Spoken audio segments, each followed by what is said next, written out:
Boker Tov. Alors voilà, c'est pour vous donner un cours sur le Shulchan Aruch du Rav Ovadia Yosef et sur Chazon Ovadia, sur Shulchan Aruch Chazon Ovadia du Rav Ovadia Yosef. Alors pour une réfouach shema pour le Rav Daniel Harmim Ben Dvorah, Noémie Bat Rivka, réfouach shema pour Sholika Bar Rachel, réfouach shema Bezrat Hashem pour Yamna Bat Zulika, réfouach shema Bezrat Hashem pour Esther Bat Ushat Wito, réfouach shema Bezrat Hashem pour Chana Ben Mesouda, Shlomo Ben Shulika, et très bonne réussite Bezrat Hashem pour Chana Ben Mesouda, Shlomo Ben Shulika, David Ben Eliyahu, Sarah Ben Mesouda, Rav Chaim Yishai Shita, Chaim Ben Yavid Ben Léa, Ora Ben Myriam, Rav David Witou Shelita, Adatou El Moshe, Makolé Bezrat Hashem. Et une très bonne réussite Bezrat Hashem pour Evarelon Alexandre Sagui, Michel Kamchi, Welcome X Yao. Très grand bonjour, une très bonne réussite pour ces personnes-là, Bezrat Hashem. Et qu'Hachem protège tous nos chayalim Bezrat Hashem. Amen. Alors voilà, Shulchan Aruch du Rav Ovadia Yosef. Alors passer devant quelqu'un qui récite le Kaddish. Alors de même qu'il est interdit de passer devant quelqu'un qui est en train de réciter la Hamida, il est également interdit de passer devant quelqu'un qui récite le Kaddish. Quant à la personne qui récite le Kaddish, il convient qu'elle fasse preuve de rigueur en se tenant les pieds joints, comme on le fait pendant la Hamida.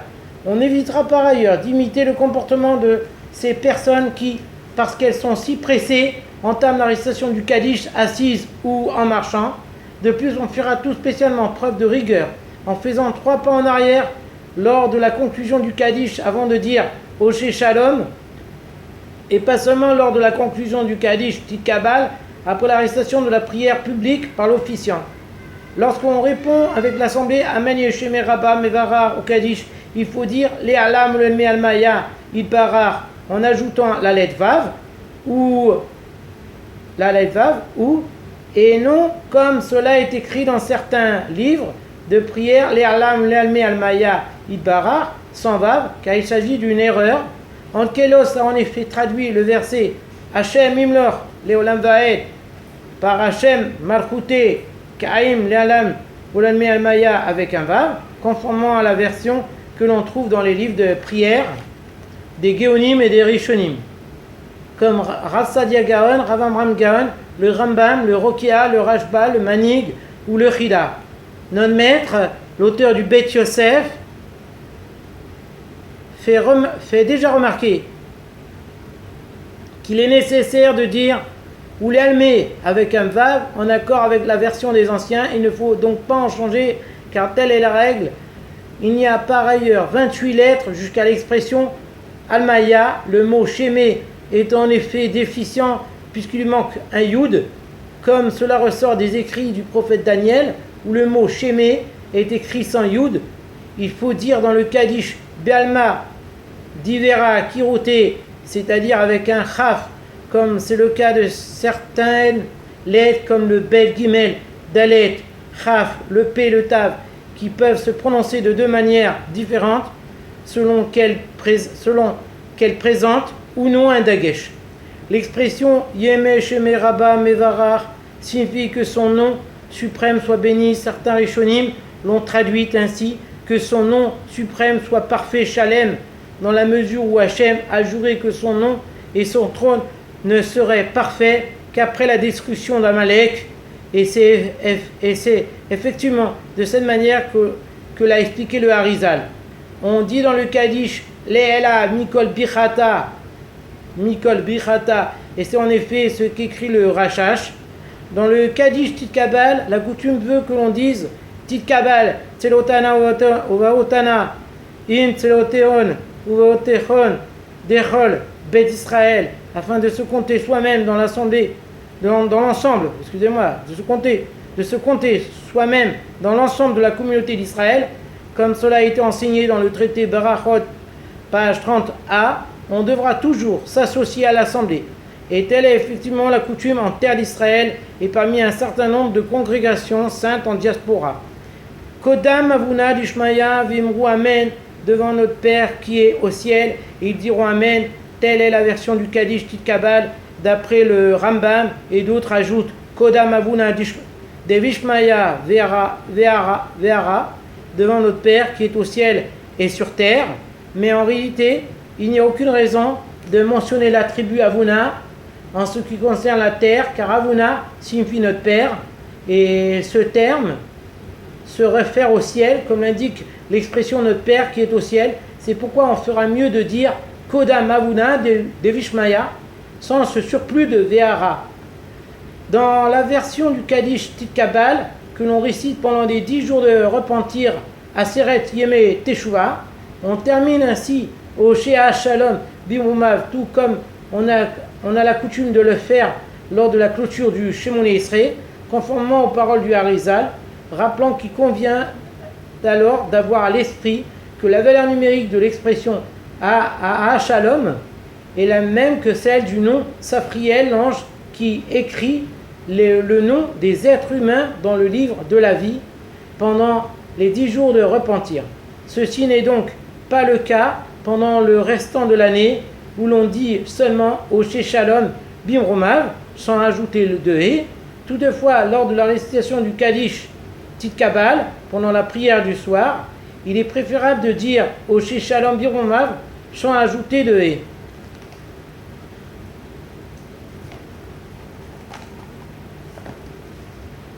Voilà, maintenant c'est les Zalachot chapitre 3 relatifs de l'interdit de cuire. Alors nos sages ont décrété qu'il est interdit de laisser certains plats cuisinés destinés à Shabbat sur un poêle à bois, de peur qu'on oublie qu'il est interdit d'attisser les braises et qu'on en vienne à le faire, ce qui reviendrait à enfreindre l'interdit d'allumer un feu et même parfois à celui de cuire. On pourra cependant poser des plats cuisinés sur un poêle à bois à condition d'avoir enlevé les braises au préalable avant Shabbat ou de les avoir recouvertes de sang. En effet, après de tels actes, on se souviendra qu'il est interdit d'attiser les braises. Il existe une différence d'opinion entre Hanania et les sages au sujet de ce décret, Gemara Shabbat, page 36b, au sujet de ce décret de peur d'attisser des braises. Selon Hanania, si le plat atteint un niveau de cuisson de ben de Rosai, c'est-à-dire une mi-cuisson, il n'y a pas lieu d'appliquer ce décret, car il n'y a plus à craindre que l'on en vienne à attiser le feu, même si l'on n'a pas enlevé les braises ou si on ne les a pas recouvertes. Selon nos sages, par contre, il n'est pas nécessaire de sortir ou de recouvrir de cendre les braises dans le seul cas où le plat est déjà complètement cuit et que le fait d'attiser le feu le ferait sécher sans rien apporter de bon. La sauce s'évaporerait alors que ce n'est pas souhaitable. Toutefois, dans le cas où l'aliment ne serait pas totalement cuit ou serait déjà cuit complètement, mais que le fait d'attiser le feu le ferait sécher en améliorant réduction de la sauce, il est interdit de poser avant Shabbat la casserole sur un feu dont on n'aurait pas sorti ou recouvert de cendre les braises avant Shabbat, de peur qu'on en vienne à attiser le feu. Le Rif et le Rambam ont tranché selon l'avis de nos sages. Rashi et Tosfot comme Hanania. Marana Shulchan Aruch a rapporté les deux avis. Quant au Rama, il a écrit que l'habitude des Ashkénazes est d'aller selon l'avis le moins strict, soit celui de Hanania. De nos jours, même si l'on cuit sur des gazinières ou des cuisinières électriques, bien que le décret de peur d'attiser les braises ne concerne pas de tel appareil, les décisionnaires ont cependant écrit qu'il y a lieu de craindre que l'on en augmente la température. C'est pourquoi on ne posera un plat qu'il est interdit de poser sans avoir, avant Shabbat, enlevé ou recouvert les braises sur la gazinière ou cuisinière la veille de Shabbat, que si elle est recouverte d'une plaque métallique, car elle a alors le même statut qu'un feu duquel on a sorti ou recouvert de cendre les braises. De même, dans le cas où l'on met un plat cuisiné dans le four avant Shabbat, pas totalement cuit, ou qu'une évaporation améliorerait, qu'il serait interdit de laisser sur un feu découvert. Il faudra au préalable avoir recouvert les boutons du four ou les avoir retirés et avoir suspendu un petit écriteau sur lequel il est écrit Shabbat, afin de se souvenir de ne pas en augmenter la température. Il semble être permis de mettre la veille de Shabbat sur une plaque chauffante électrique recouverte d'une plaque métallique ou un four duquel on a retiré les boutons, une casserole contenant des aliments crus afin qu'ils cuisent durant Shabbat par l'intermédiaire de la minuterie de Shabbat programmée avant Shabbat.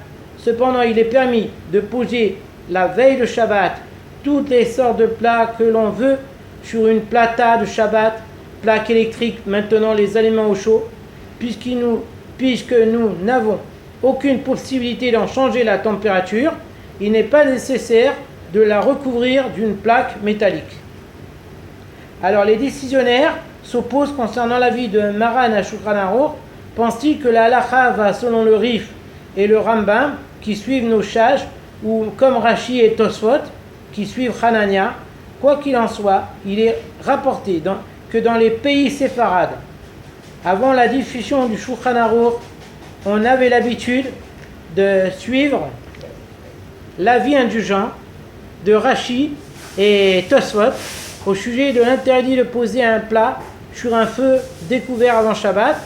Certains disent que même selon l'avis le plus strict, l'interdit de mettre sur un feu découvert ne concerne que les plats cuisinés du repas du soir de Shabbat.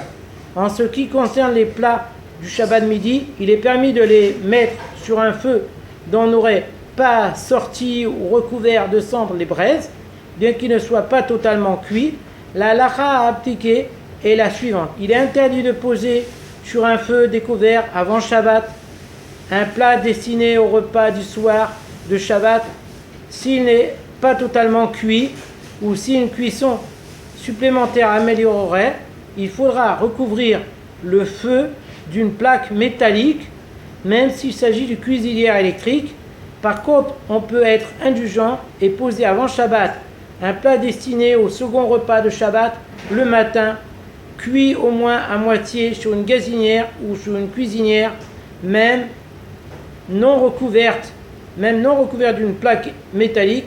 Ceci du fait que c'est un cas de Sveka, double doute peut-être que la halakha va selon Hanania qui dit qu'il est permis de mettre un aliment sur un feu découvert dès lors qu'il est à moitié cuit, et peut-être qu'il y a lieu de se montrer moins strict pour les repas de la journée de Shabbat, comme selon tous les avis. Cependant, à ce sujet aussi, il est bien de craindre de transgresser l'avis de ceux qui interdisent et donc de recouvrir d'une plaque métallique la gazinière ou la cuisinière avant Shabbat.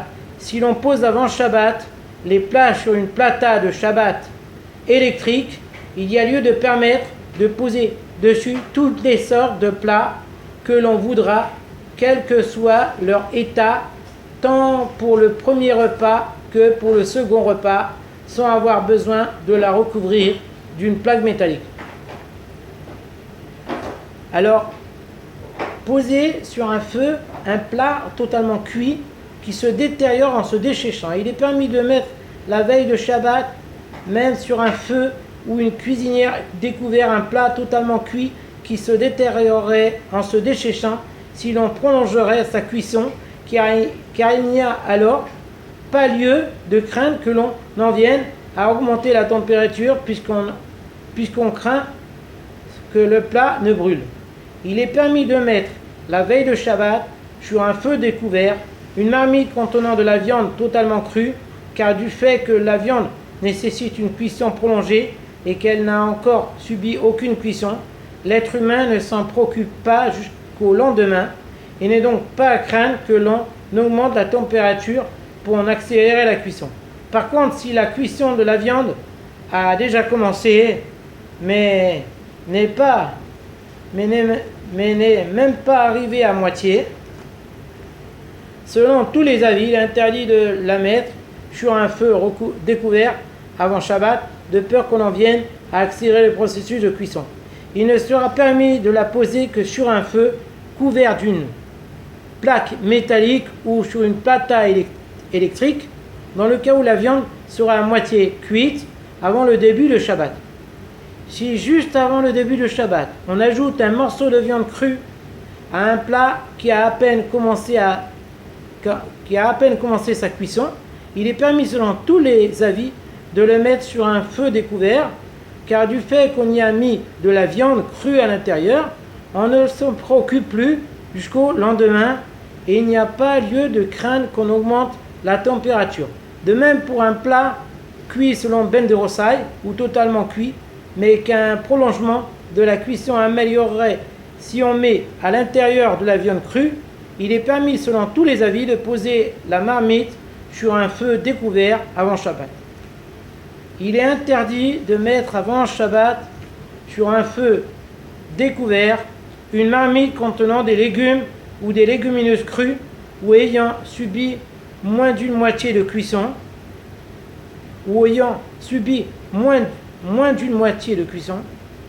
même si le plat est destiné au second repas de Shabbat, ceci du fait que ces aliments cuisent rapidement, dont il y a lieu de craindre que l'on augmente la température pour les consommer lors du premier repas de Shabbat. Il n'est donc permis de poser de tels aliments que sur un feu recouvert d'une plaque métallique ou sur une plata électrique. Toutefois, si juste avant Shabbat, on ajoute un morceau de viande crue dans cette marmite, il sera permis de la poser sur un feu découvert car on s'en préoccupera plus jusqu'au lendemain et l'on n'en viendra pas à augmenter le feu. Il est interdit de mettre dans une bouilloire de l'eau qui n'a pas été cuite la veille de Shabbat sur un feu découvert afin qu'elle cuise durant Shabbat, de peur que l'on oublie l'interdit de cuire et que l'on augmente la température du feu durant Shabbat, afin d'en accélérer la cuisson. Il ne sera permis de mettre de l'eau que sur un feu couvert d'une plaque métallique ou sur une plata électrique. Nos sages ont interdit d'enfouir la veille de Shabbat une marmite dans une matière qui ajoute de la chaleur, comme par exemple des résidus d'olive ou de sésame, du sel, de la chaux ou du sable, de peur qu'on en vienne à l'enfouir la veille de Shabbat dans des cendres chaudes où se trouveraient encore des braises que l'on viendrait à attiser durant Shabbat afin de conserver la chaleur du plat. C'est interdit d'enfouir une marmite avant Shabbat dans un élément qui ajouterait de la chaleur provient de l'interdit de poser sur un feu et concerne même un plat qui est totalement cuit et qu'un prolongement de cuisson détériorerait. Selon Maran HaShulchan Aruch, enfouir une marmite même d'un seul côté est interdit. Il est donc interdit de poser un plat la veille de Shabbat, même totalement cuit, et qui se détériorerait si l'on prolongerait sa cuisson en contact direct avec les braises ou le feu, car la poser ainsi reviendrait à enfouir d'un côté dans une marmite qui ajoute de la chaleur. Il faut donc poser la marmite en la surélevant de telle sorte qu'il y ait un espace entre elle et les braises. Certains s'opposent à cet avis et permettent cependant,